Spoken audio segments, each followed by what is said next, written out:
Bienvenidos a otro episodio de Toco Clock.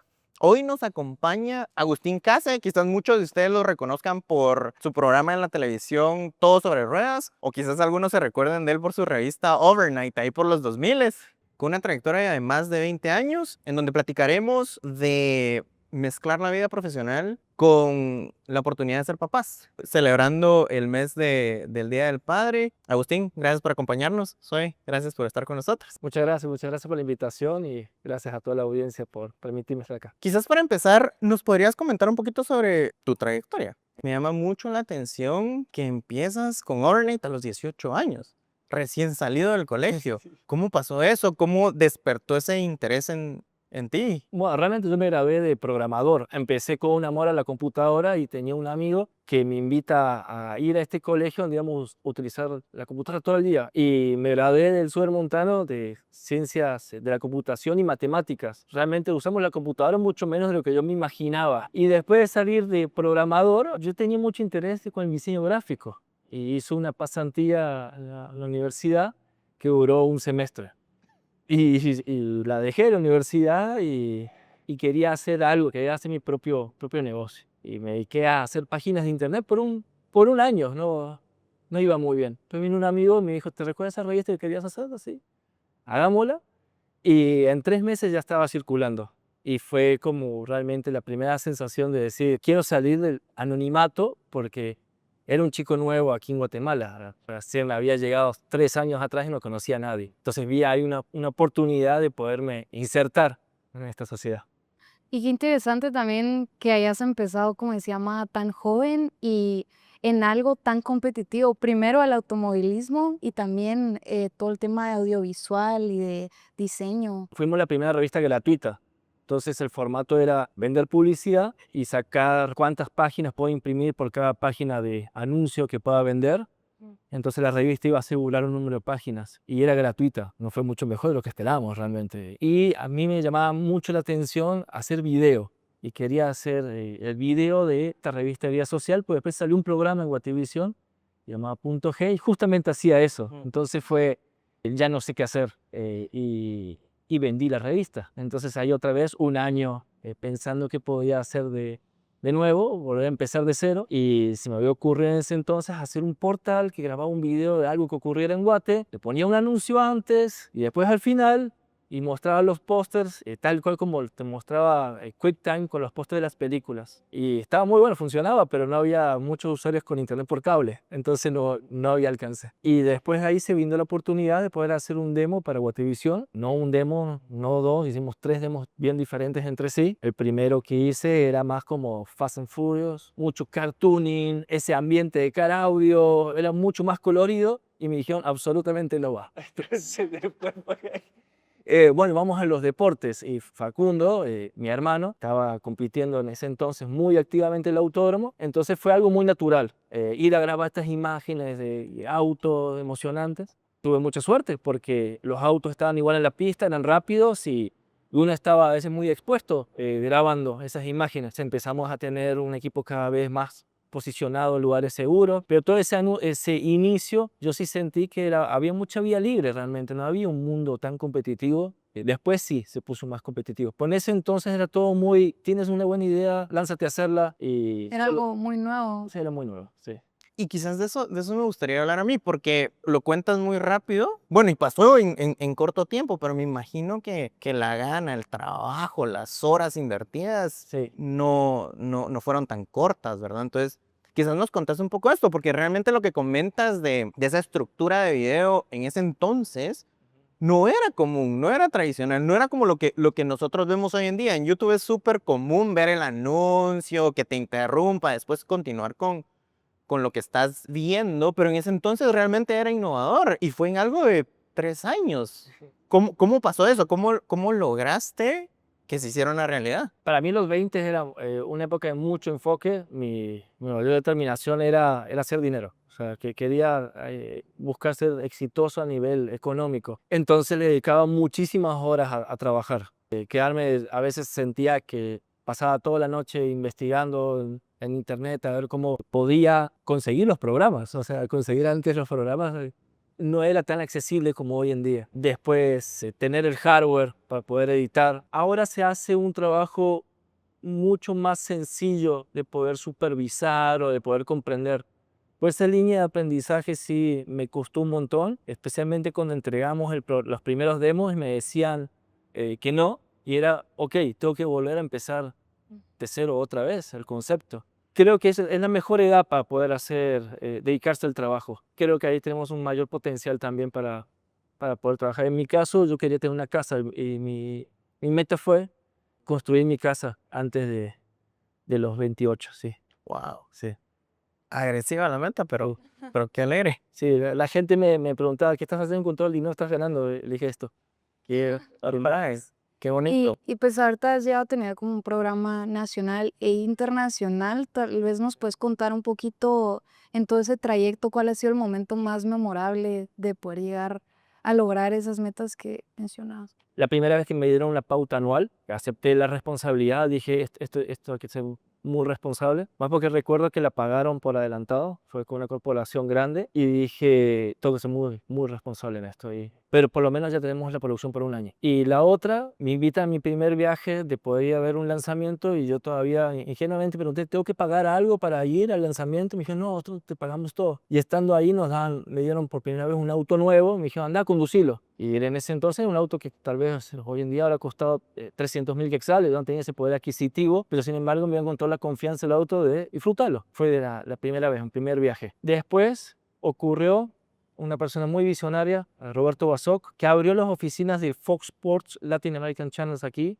en Centroamérica, que abrió esa ventana internacional. Parecía todo tan irreal, pero después se empezó a materializar. Y recuerdo cuando firmé ese contrato, que tardó 3 meses hacerse un contrato en Estados Unidos y cayó para que podamos estar en esta cadena internacional que era Speed y después se transformó en Fox Sports 3. Ahí otra vez sentí mucha responsabilidad. Entonces sí tenía esos momentos de totalmente inconsciencia de decir, voy a dedicarme a hacer un programa de televisión, lo voy a hacer, lo voy a impulsar, y después mucha responsabilidad de decir, tengo que mantener el ritmo, evitar el burnout, hacer todos los días esto, ser consistente. Pero también es un reto grande, sobre todo cuando te enfocas en un nicho tan específico como el de los vehículos o los automóviles. Hace poco celebran un hito bien importante para su programa de televisión, que es el episodio 1000. Sí.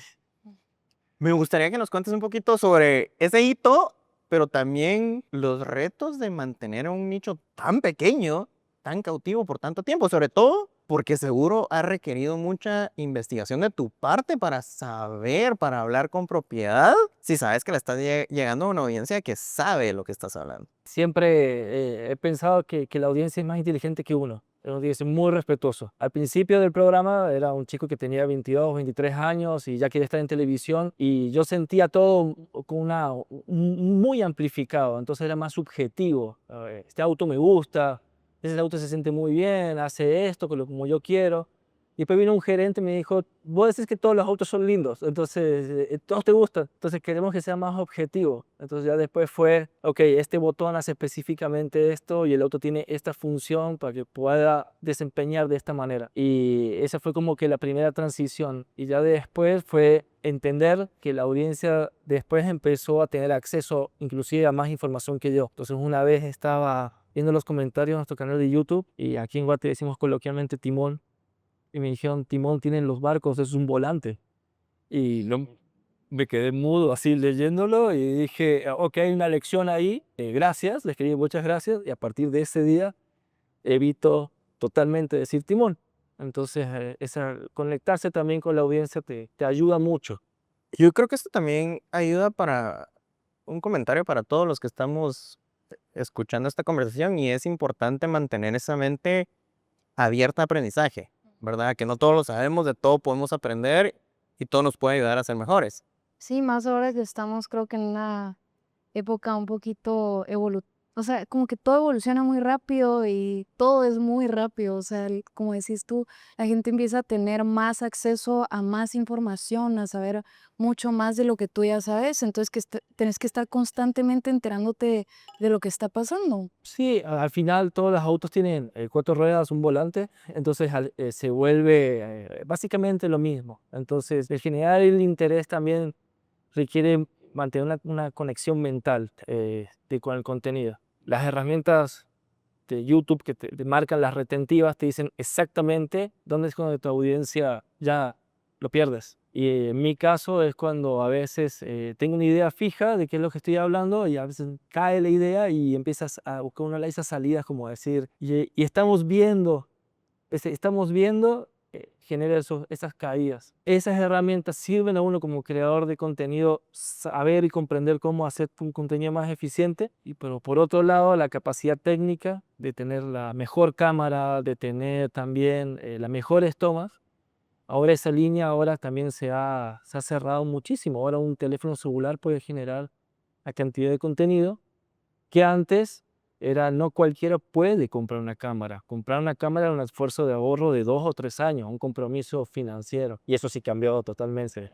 Y hablando de la evolución, ¿cómo han sufrido ustedes la evolución en su programa? Era un programa 100% de TV, ahora los medios digitales, un boom, tantos canales digitales, con audiencias distintas, con intereses diferentes. ¿Cómo fue ese reto? Bueno, si tú vas y compras un auto de agencia nuevo, aún trae radio AM y FM. Entonces, increíble como eso sea. También las audiencias de televisión siguen existiendo. Y yo creo que el público más fuerte hoy en día de la televisión es el público baby boomer, la generación X, que tiene el hábito de tal vez dormir con la tele y quiere hacer a veces un zapping a ver qué es lo que está pasando. También yo veo a veces la televisión como que si fuera un faro, una luz. Entonces todas las semanas pasa esa luz. Algunas veces uno se da cuenta de esa luz y lo ve venir. Otras veces estás viendo en otra dirección. Pero siempre y cuando el faro vuelve a pasar cíclicamente, tienes, en mi caso, más de 50 oportunidades por año de poder llegar a una audiencia. Y cuando te esfuerzas y haces un muy buen programa y haces el segundo buen programa, ya cuando enganchas con un tercer buen programa, sabes que tu audiencia ha crecido. A veces pasa de que hay contenidos o pasan sucesos nacionales donde te interrumpen tu programación porque hay cosas mucho más importantes y vuelves a empezar ese ciclo. También puede darse que hay una carrera importante, un auto show, que también te ayuda a potencializar lo que hay un interés por parte de la población de estar buscando qué está pasando con el tema de los autos. Y el primer desafío fue en televisión tener esa capacidad de todas las semanas entregar un programa. Después vino la revista de Todo sobre Ruedas, que era, bueno, en la misma sesión sacamos fotos y podíamos generar también con la experiencia que tenemos de print. Y después en la pandemia, pues todo eso como que se tuvo que retransformar. Entonces, el programa de televisión lo seguimos haciendo por una temporada en la sala de la casa, con todo el equipo técnico, las computadoras. La revista no la pudimos sacar, es algo que no hemos podido volverlo a reiniciar, pero me encantaría, siento que es otra vez, hey, no hay competencia. Entonces, hacer print podría ser un buen momento. La parte de las redes sociales, Mónica, mi esposa, que me ha acompañado en esta nueva generación Todo Suerdas, hace mucho contenido digital, stories, y a mí me gusta más hacer los enlaces en vivo. Estar en vivo con la audiencia creo que nos ha dado también unos resultados muy satisfactorios, porque la gente es muy ocurrente, la audiencia empieza a preguntar cosas que ve en el momento, o no se le escapa algo que uno dijo o pasó. Entonces, así es como estos nuevos canales que estamos abarcando. Ahora viene la nueva era de informática que va a ser el Internet falso. Entonces, las innovaciones van a venir, obviamente, usemos la inteligencia artificial para poder generar contenido innovador. ¿Te recuerdas de algún momento en los primeros años que te dé risa o que te haya hecho pensar esto definitivamente es lo mío? Una vez se me dio la oportunidad de probar la nueva versión del Porsche 911, un sueño, y fue en Portugal. Hubo unos atrasos en las conexiones y llegué a las 3 de la mañana. Entonces, la emoción de conducir el auto, un auto amarillo, descapotable, me dan la llave, te están confiando más de $200,000 y te dicen, aquí está la ruta, solo llega al hotel. Y iba manejando en esa autopista con el mar ahí a la izquierda, diciendo, wow, afortunado soy, debo estar en el cielo, estoy conduciendo esta máquina, y de repente me empecé a quedar dormido. Y cuando me empecé a quedar dormido fue el opuesto, dije, no, me podría estrellar en este momento conduciendo este auto que no lo puedo pagar en mi vida, entonces nunca me voy a olvidar. O sea, hice todo lo posible para llegar al hotel, pero sí fue algo muy memorable para mí que me quedé como un suceso. ¿Cuál es tu carro favorito de todos los tiempos? Un auto muy moderno es el Porsche Taycan. La última versión que probé era la versión más poderosa y el auto ya era como el auto meteoro, un poco antiguo la analogía, o sea, que las ruedas subían y bajaban de manera automática, el auto ya lo hace. Entonces sí une mi pasión, que es también la programación, con la física, con los automóviles, y creo que es un auto que realmente muestra una ventana hacia el futuro. Una canción que te suba el ánimo. Hoy por hoy es la canción de salida de Dragon Ball. Que va de Dragon Ball Z, así. Buenísimo. Es muy buena, es muy inspirador. Sí, la verdad que tiene buen ritmo, sí. Cuando sos papá te das cuenta que vas en el carro cantando esas cosas, o sea, Sí, pasa. cierto. Un consejo que te dieron tus papás y que hoy repites con tus hijos. Hay que ser útil y servir es un privilegio. Hay que ser útil para tus amigos, para tu familia, para quienes estás trabajando y te dan la responsabilidad de eso. Hay que ser siempre diligente y servir es un privilegio. Bueno, ahora entrando un poquito más al tema familiar, a tu rol como papá, ¿qué ha significado para ti estando en un rol pues profesional bastante activo, ser papá? De los 17 tenía una conversación con unos amigos, mis mejores amigos en ese momento, y un día nos juntamos y dijimos, ¿qué es ser exitoso? Entonces uno dijo, pues que siempre te vaya bien. Yo dije, tener el dinero. Y otro dijo, hey, momento, ¿acaso me vas a decir a alguien que se dedica toda su vida a ser papá, pero no se dedicó a hacer dinero, que no es una persona exitosa? Y a partir de ese momento supe de que quería ser un buen papá. Entonces, yo sí tuve una infancia muy feliz. Mi papá fue muy compañero mío. Y desde el día que decidí tener hijos, yo sabía que cómo quiero ser de papá. ¿Y cómo llegaste a esa realización? Porque algo que hablábamos fuera de cámaras es, los hombres creemos que una cosa compite con la otra, ¿verdad? Y era justo lo que mencionabas, si quiero ser exitoso como hombre, tengo que ganar mucho dinero, tengo que trabajar mucho, pero no es la realidad, o sea, también podemos ser padres balanceados. ¿Cómo llegaste a eso? Es maximizar mucho tu tiempo. Entonces, la disponibilidad que yo tengo ahora de tiempo profesional es menor.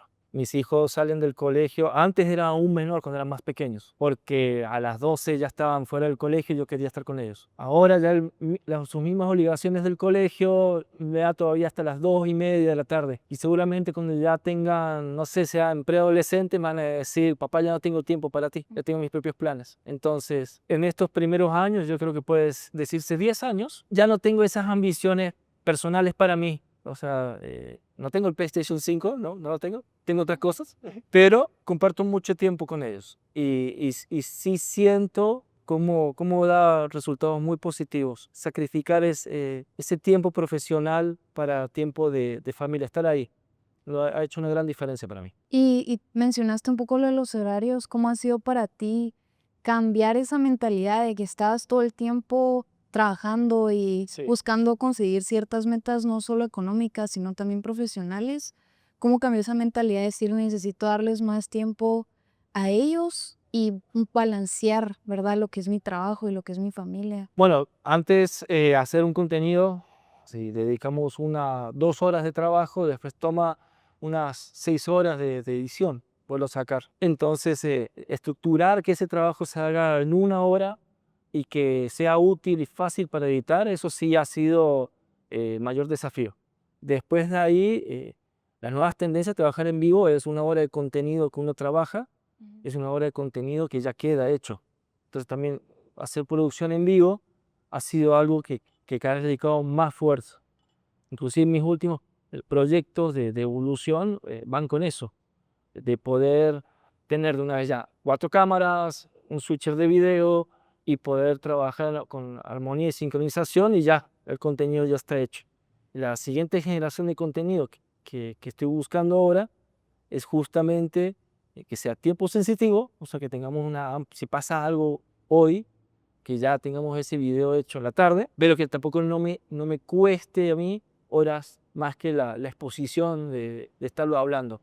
No puedo tampoco bajar la guardia de decir, insistir con el mismo formato que hemos hecho antes y que todo se acomode a mis nuevas necesidades, no se puede. Siempre hay tendencias, Es como cosas crear están pasando. estrategias, Sí. ¿no? De crear el contenido más rápido, como decís tú, o sea, formas en las que puede salir en menos tiempo, pero seguir siendo contenido que funcione. Además que también la misma cultura antes, conseguir un editor era mucho más factible que hoy en día. Hoy en día un editor casi no quiere editar, suena un poco irónico, pero es que ya las herramientas y la formato en cómo se tiene que grabar, más que todo el multiformato, porque tenemos el formato televisión, que es un formato horizontal, pero ya el formato vertical es el que nos exige a veces, bueno, esa dualidad y no queremos trabajar el doble para los dos formatos. Entonces, ahí hay también otro desafío. Pero en la parte personal sí ha sido de poder balancear esa parte de mi vida y pasar tiempo con mis chicos. Pensando en tu trayectoria de más de 20 años, ¿qué aprendizajes crees que tomas de esa trayectoria a tu hoy por hoy como padre? Bueno, la influencia de mi papá era un workahólico, él era incansable y cuando estaba en un proyecto era totalmente en ese proyecto hasta que el proyecto se finalizaba y para él todo tenía que tener un fin. Entonces esa influencia en mí fue muy fuerte, yo tengo momentos muy bien grabados, he utilizado esa influencia para poder hacer mis proyectos de esa misma manera. La mayor también moraleja de aquellos que deciden también trabajar mucho por su familia, es de que los únicos que van a recordar que trabajaban hasta tarde van a ser sus propios hijos. El cliente no lo va a recordar, sus hijos sí. A mí me quedó muy claro. Y mi papá sí pasaba ya después las tardes con nosotros. Había otras épocas que no, venían muy tarde. Nos miraba muy poquito y otros tenía que ir al colegio. Pero otras épocas sí nos miraba mucho. Y ahora intento ser así aún más balanceado, no tengan esos lapsos. Y esta tal vez es dos preguntas en una, pero ¿han cambiado mucho tus prioridades desde que tenés hijos? Sí. Sí, ok. ¿Y cómo has logrado como que estructurar eso de prioridades? Porque como decís tú, tenés que saber balancear. Y creo que lo que más recuerdan los niños en el futuro es ese tiempo, esos momentos. Entonces, cómo pones como prioridad tu familia y tu trabajo? ¿O los pones en el mismo lugar? ¿Cuáles son tus prioridades? Total prioridad mis hijos. Por ejemplo, si el colegio requiere mi presencia, entonces tengo que disculparme. Y también participo activamente en el colegio de mis hijos, como también participo en mi vecindario, porque quiero generar un buen ambiente para mis hijos. Entonces, la prioridad la tienen totalmente ellos en este momento, hasta que ellos me digan, ya no tengo tiempo para ti. Quiere decir que ahí lo hice todo bien. Ahora recuperaré después, asumo que me faltarán no sé, espero unos 5 años más, y ya después tendré yo otro tiempo para hacer otras cosas. ¿Qué piensan tus hijos de tu trabajo? ¿Te ven en la tele? ¿Te hacen comentarios graciosos? ¿Qué te dicen? Cuando hacemos las transmisiones en vivo, ellos a veces si me ven pasar se emocionan porque ahí estoy. Si su mamá también hace a un enlace en vivo y le mostramos en el teléfono, también sentimos que es una influencia. Ellos quieren generar contenido, es algo que lo tomo muy en serio, ¿verdad? O sea, pero no voy a ser yo el que les va a decir, hace contenido. Pero pasa a veces que agarran un teléfono, a veces tenemos unos teléfonos que ya no utilizamos, se quedan en la casa y veo que están grabando, están grabando.